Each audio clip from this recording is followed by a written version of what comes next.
Bravo swings his mallet overhead, bulging biceps straining against the scarlet fabric of his coat. His mustache twitches as he brings the mallet down, narrowly missing the head of the actor who faces him, garbed in a dark cloak.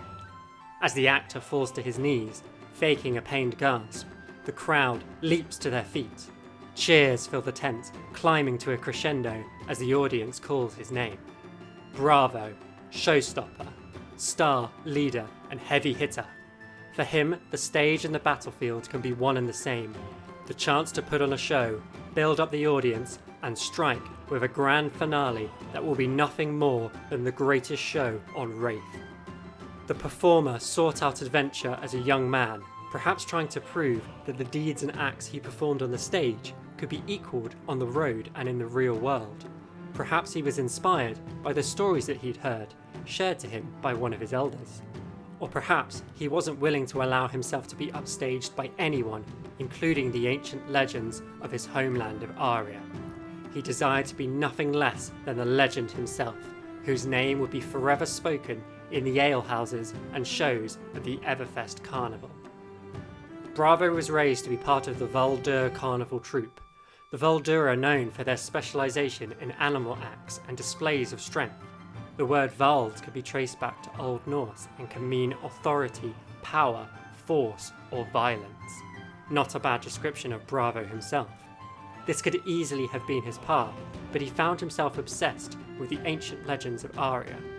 When he was 18, Bravo decided to perform the old legend of Magnus the Vigilant, taking on the starring role alongside 4 co-performers, 2 strongmen, a bard, and an enchantress.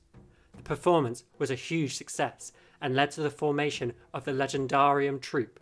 It was an act that was beloved across the lands of Aria, and the troupe itself grew to be over 30 performers by the time that Bravo turned 26. But we are told that although Bravo loved the adoration of his fans and the thrill of the stage, he still longed for more. He wanted to go out and be a hero, and when he got the chance to do so, he took it. 2 members of his troupe appeared at Bravo's tent door and told him that they had received word from a place known as the Fractal Scar in southern Aria. They did not ask Bravo to accompany them, but he declared that he would, and they set out together as a trio. The 2 companions were called Gawain and Morgan, and it's fair to say that they were more like the typical image of a guardian that the cards of Flesh and Blood show. True, like Bravo, they were broad-shouldered and muscled, but they had stalwart natures and an old-world appearance that contrasted with Bravo's charisma and flamboyant clothing. Reserved and taciturn, on the stage they had often played the roles of courageous and noble defenders, clad in armour and furs, great axes in hand, setting out on quests to vanquish a great evil. The fiction had been closer to the truth than Bravo might have suspected. Bravo, noticing the same engraved great axes that they had been wielding when they had first arrived at the Everfest, and the packs of supplies upon their backs, saw his chance. Bravo and his companions were headed towards the crystalline cliffs of the Fractal Scar in southern Aria. Their journey started smoothly, the warm midsummer allowing them to travel for many hours during the day and simply sleep beneath the stars at night. The towns that they passed through would gladly give them supplies, fruits, ales, and loaves of fresh bread. But as they travelled, they felt a greater sense of urgency to reach their destination. A village near the Scar was found completely empty. The buildings were abandoned, all except the tavern, where Bravo discovered a small meep, a monkey-like creature native to Aria, whom he befriended with one of his gold earrings. He hopped onto Bravo's shoulder, and Bravo carried him in tow, much to the confusion and perhaps bemusement of Gawain and Morgan.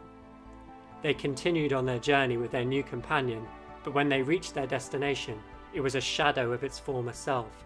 Doors hung from their hinges, often stained with blood. They found that wayfarers and the survivors had taken over a small blacksmith, and this had become a hub for incoming adventurers and helpers, a place where information was shared and help was directed to where it was needed. It was here that Bravo learned of the dregs, humanoid creatures with rotting bodies. They had erupted from a sinkhole in the ground, monstrous creatures that sounded more like a nightmare of the demonastery than the land of Aria. The dregs would attack in swarms, destroying villages with their twisted claws and broken limbs, filling the air with the scent of bile and decay. Bravo and his companions spent months tracking down dregs and playing his part in defending the land. He even put on small performances for the wayfarers to restore their spirits, sapped by the endless work. Even the Meep, whom Bravo had named Marbles, played his part in bringing smiles to the faces of the drained and sorrowful adventurers. Even Bravo's heart grew weary at the work, yet he was becoming accustomed to his new life and was wielding his hammer, Anathos, with greater and greater skill. He would do what he had to do to defend his home from the dregs. After months of work, they learnt of a huge dreg swarm that had reached further into the heart of Aria. All who were able, Bravo included, rallied towards a meeting point near the swarm. They were to engage in a full-scale battle. The army of Aria was much like the Everfest Carnival itself, a mismatch of clothing styles, steel armour worn alongside golden jewellery, leather armour mixed with faded silks. Some looked like heroes from the Legendarium stage, while others looked like they'd been thrown out of the tavern after last orders. But no matter what, all of them would fight and die to protect their land. They were called to arms and they descended on the swarm of dregs.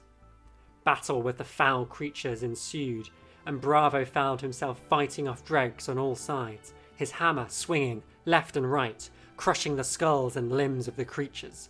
The dregs moved with an unnatural speed, and Bravo soon found himself on the back foot after a large dreg lunged at his arm. He spotted another, advancing, ready to attack as he stumbled.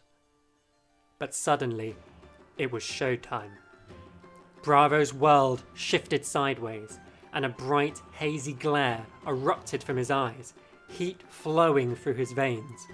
A spectral shape seemed to curl in the air before him, a creature born of magic and closely linked to the energy of Aria, and he saw light coil around the bulging muscles of his arms. It flowed into Anathos, his hammer, and a rainbow of light burst out. Bravo swung his hammer in an arc, and around him, dregs exploded. He charged at another, and his swing cleared the head from its shoulders. Gawain and Morgan fought alongside him, their own great axes flashing with silver. Before long, the last dreg fell, and a cheer rose through the valley. Gawain and Morgan looked at Bravo with relief, their normal deadpan expressions washed away by pride. They had prevented one disaster through their actions that day, but the dregs were not the only threat to Aria. But for now, they celebrated, in song, with drink, and with cheers to the man who had fought with the fierceness of white light and the charisma of a rainbow of colours. Bravo, Showstopper.